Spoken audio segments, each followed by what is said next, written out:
Dans une vaste savane africaine, baignant sous un soleil de plomb, les herbes dorées ondulaient sous l'effet d'une brise légère. Non loin d'une rivière asséchée, un majestueux baobab se dressait, ses branches étendues comme des bras accueillants vers le ciel. Perché sur l'une de ses branches robustes, un singe observait les alentours avec vigilance.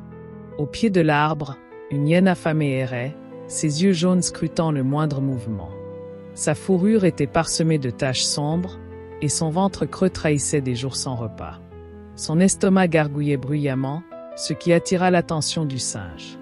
Le singe, avec ses yeux malins et son pelage brun éclatant, était habitué à échapper aux prédateurs de la savane.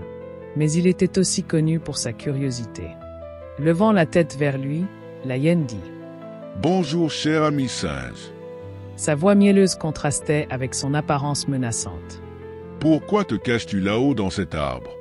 Descends donc, et partageons un repas ensemble. » Le singe, se grattant le menton comme pour mieux réfléchir, répondit « Merci, chère hyène, mais je suis très bien ici.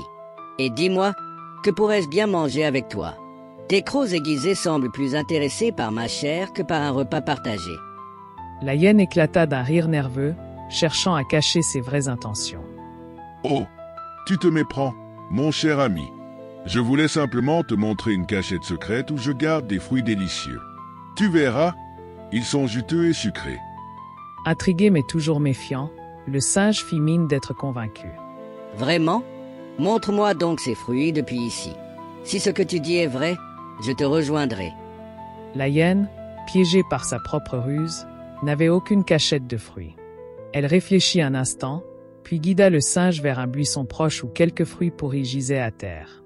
Mais en chemin, le singe, perché sur une branche basse pour mieux observer, remarqua que les yeux de la hyène fixaient davantage ses jambes que les fruits qu'elle prétendait vouloir partager. Arrivé devant le buisson, le singe fit une moue exagérée. « Eh bien, ces fruits ne sont guère appétissants. Ils sentent mauvais et sont couverts de mouches. Mais, si tu veux vraiment partager un bon repas, je connais une cachette pleine de mangues mûres, là-haut dans l'arbre.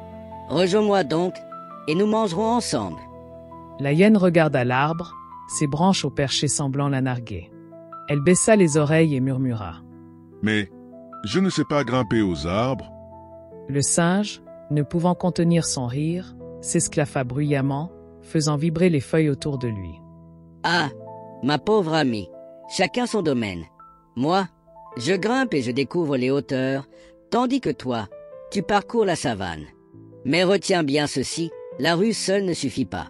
Il faut de la sagesse, de l'effort et, parfois, un peu d'honnêteté.